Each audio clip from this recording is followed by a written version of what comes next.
Минь төргийа мэдээллийг манай ажил төрчлөлтийн бодлогын байнгын ороонд дээр өмнө нь хийгдэж байсан гарч ирсэн тогтооллуудын хэрэгжилтээр хэн шинжилгээний дүгнэлт орж ирж байгаад бол талархалтай хүлээж авч байна. Тэгээ ерөнхийдөө гарсан тогтооллуудын шийдвэрүүдийн хэрэгжилт бол 50.8% гэдэг бол хангалттай мэдээж биш ээ. Тэгэхээр бүгдээрээ яг одоо яах ёстой юм болоо? Одоо нэг зарим яг хэрэгжээгүй байгаа гэсэн дээр байгаа зүйлүүд бол одоо хүнсний аюулгүй байдал байна. Одоо мал амтны гаралтай бол уран түүний гаралтай хүнсний түүхий бүтээгдэхүүн нэгдсэн бүтээгдэхүүн хүртэл цахим бүртгэлийн нэгдсэн системд шилжүүлэх гэх мэт энэ ажлууд хийгдээгүй. Хүнс үдэ аж ахуй хөнгөн үйлдвэрийн салбартай холбоотой их ажлууд нь хийгдээгүй юм шиг байгаад ах юм. Тэгэхээр бүгдээрээ яг хариулах субъект нь байхгүй болохоор одоо сайдаас яг юу гэж асуухаар юм байгаа. Ямар ч тач одоо биднэрт бол тогтоол гарлаа, шийдвэр гарлаа, хэрэгжүүлэх үүрэг нь бол яамдад байна. Тэрийгэ биелүүлээгүй тохиолдолд хуулийн одоо танай шалгалт явуулж байгаа хуулийн хүрээнд ямар хариуцлага ер нь өөрүүлдэг вэ?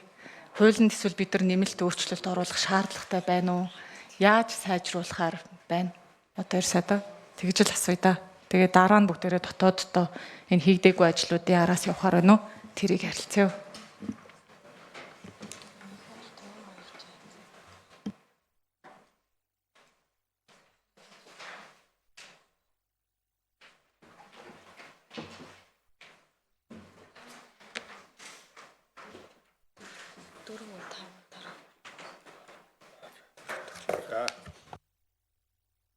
Дөрөвдүгээр микрофон дээр хариулт өгье. За энэ байнгын орлоод хууль тогтоомжийн биелэлт хэрэгжилттэй холбоотой асуудлуудын дүн шинжилгээнд дээр үндэслээд салбарын сайдын хувьд бол улс төрийн хариуцлага ерөнхий сайд хэмнэлт дээр ярих бах. За бусад төрийн албаагчдын хувьд бол төрийн албаны тухай хуулийн дагуу нэг удаа сануулгаад хоёр дахь удаадаа цахилгаан арга хэмжээ гэдэг юм уу.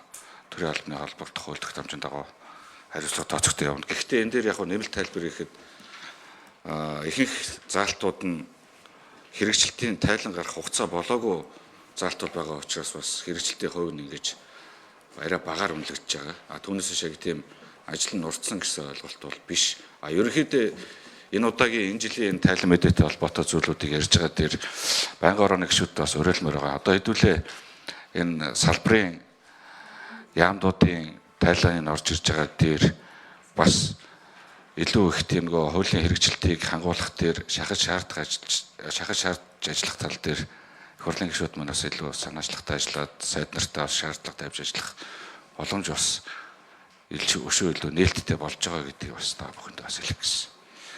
Илүү нэмэлт тайлбарыг бол кабинет дотроо бас өдөр аж ахуйн сайдаас саяны уянгаа гишүүний асуусан асуултаар холбоотой хэрэгжилт хангалтгүй байгаа зүйлүүд дээр тайлбар мэдээлэл авч ажилланаа.